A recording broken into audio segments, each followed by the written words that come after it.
हमें बताया जाता है भगवान ने इस दुनिया को बनाया है, इसके अलावा हमने भगवान को नहीं देखा है। तो हम कल्पना करना शुरू करते हैं कि भगवान कैसा दिखेगा, इस खूबसूरत दुनिया को बनाने वाला कितना खूबसूरत होगा। और क्योंकि हम इंसान हैं, हम कल्पना करते हैं कि भगवान भी मानव रूप में होंगे। जैसे जैसे हम इस दुनिया को अधिक से अधिक देखना जारी रखते हैं, इस विशाल और गौरवशाली दुनिया का सही और सटीक डिजाइन हमें मोहित करता है और हम ये कल्पना करने लगते हैं कि ईश्वर कोई सर्वोच्च व्यक्ति है, एक पूर्ण व्यक्ति है। और जब हम अपने आसपास की दुनिया में कुछ अनपेक्षित या असामान्य सुनते या अनुभव करते हैं जिसे बुद्धि से नहीं समझा जा सकता है या कोई कारण नहीं है, तो लोग इसे भगवान का चमत्कार कहते हैं। और हम कल्पना करते हैं कि ईश्वर किसी प्रकार का असाधारण, अलौकिक, दिव्य प्राणी है। समय के साथ हमारी कल्पना एक विश्वास में बदल जाती है और समय के साथ यह एक बहुत मजबूत, कठोर विश्वास बन जाता है और जिसे हम सच मानते हैं। लेकिन जिसमें हम ज्यादा ध्यान से सोचें तो ऐसा अद्भुत व्यक्तित्व किसने बनाया जिसे हम ईश्वर कहते हैं? इनका निर्माण कैसे और कैसे हुआ? अगर भगवान का जन्म हमारी तरह ही हुआ है, तो इसका मतलब है कि दुनिया पहले से ही मौजूद है। तो वह इस दुनिया को कैसे बना सकता था? और अगर हम कहें कि भगवान का जन्म नहीं हुआ, तो भगवान कहाँ से आए?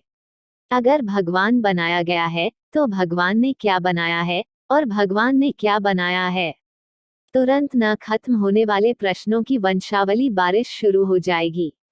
लेकिन अगर हम इन सवालों को उत्सुकता से और बहुत सावधानी से समझने की कोशिश करें, तो हम धीरे धीरे सच में आ जाएंगे।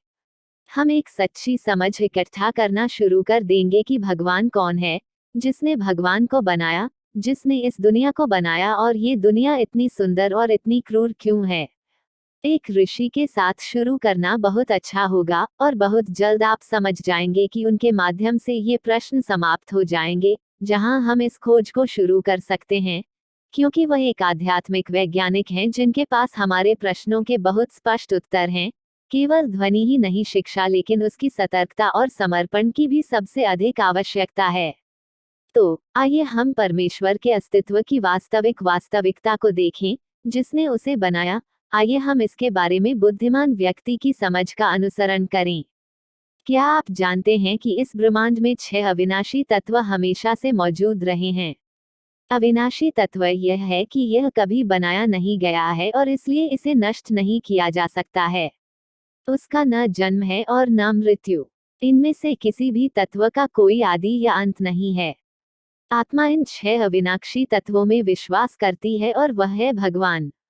ईश्वर आत्मा है और ब्रह्मांड के सभी जीव एक जैसे हैं। आत्मा को न तो बनाया जा सकता है और न ही नष्ट किया जा सकता है। इसलिए भगवान ने किसी को नहीं बनाया कि उन्हें किसी ने नहीं बनाया। ईश्वर आदि नहीं है, ईश्वर स्वयं मूल तत्व है। ईश्वर किसी पर आश्रित नहीं है, ईश्वर निरपेक्ष है। भगवान हमेशा के लिए मौजूद है। ईश्वर शाश्वत है।